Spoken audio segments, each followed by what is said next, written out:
So welcome everyone. This is a very exciting session of today, and Sourav, thank you again. We're thrilled to interview you and give you some questions. We're going to keep on the theme of uncertainty, but we're going to keep it relaxed and maybe throw some fireball questions at you, so Please. be prepared. Please. Sana, would you like to start? Yeah, I don't think I've told him any of the questions I'm going to ask, so it's fine. I'm going to start with a bit about your career. I don't know about it enough, so... Which is quite natural because she wasn't born then. So, your fault, not mine. So I'm going to start where you began captaincy. You took over captaincy, actually. And like Pastor said before, apparently Indian cricket was going through a hard time then. I wasn't born, I can't confirm. But yes, so how did you process that moment personally when you became captain, and then what was your very first instinct as leader, I would say, for that team? Oh, that's a long question. But nonetheless, I played my first test here in 1996 when I was a young boy, 22-year-old. And I got 100 here, actually. So that's how my career started, and then kept playing. As I was, my first time as captain, 2004 years into my international career, the best thing was I did not know what to do. It was given to me at a very young age, because as she said, and the question asked was, there was turbulence in the game. As it happens with life, every 4, 5, 6 years you will see a bit of a shake-up, which is good actually. With my experience, I've always said and believed that shake-up actually creates characters, and I know we all resist it, we all don't like it, but more number of times than bad, good happens after a shake-up. And I remember becoming captain in difficult circumstances in 2000, and young boy, 27-year-old, thrown into the deep end.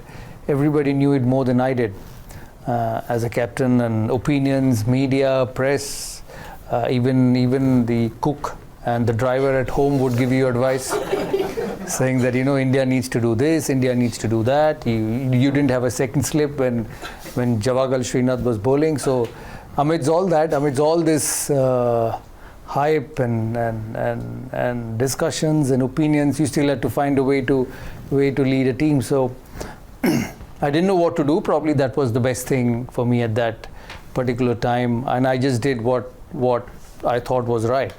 One thing which I take out of my experience as captain in early days, and for many of you who are entrepreneurs here, one thing, I met Ian Chappell once in Pakistan, and he was captain, he was a commentator. So I asked him, what do you take about captaincy? What do you need to do to be a good captain? And the best thing he said to me was that when you get home, or when you get to the hotel after a day's play and you put your head down on the pillow, you must be able to say that you did the best you could for your team. That's all you can do, because everyone's different. In this room, we have entrepreneurs from various parts of England, Europe, and the world, and all of you work differently, all of you think differently.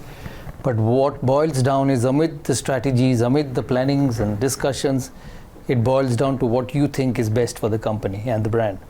And I did the same thing. I never read The Art of Captaincy. At that time, I know there are a few Englishmen here. Mike Brearley's Art of Captaincy was a very, very popular book.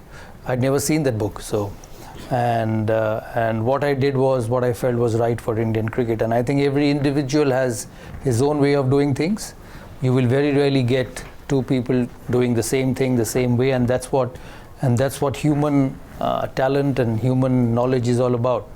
It varies from people to people, and that's the way I did. I never thought what was the history. I never experienced the history of whatever things were happening, fixing, people giving up matches. I don't know whether it existed, because in a country like ours where there are opinions, there are reasonings, and there are people putting blames on the others, I don't know what is right and what is wrong. So I didn't go into the depth trying to find out what is right and what is wrong, rather looked ahead, looked what's in front of me and the team and how I could change it around my way. And the most important thing I realized in that journey was the biggest investment you do is in human talent. And I think it's the same in business, it's the same in corporate world. Most important thing is the people who you work with. And for me, it was important that I picked the best team who worked with me in my journey to success, picked the best players. I was a bit lucky that I captained the side which had the best players of all time. I see Indian cricket, and I hope I'm not quoted anywhere. I see Indian cricket after that, and I see the generation I played. Some of the batsmanship was never seen after that. The likes of Sachin, Rahul, VVS, Sehwag, they all were champions of their generation. So I kept it simple, I kept it result oriented, and didn't worry about what's going around me and what's happening around me.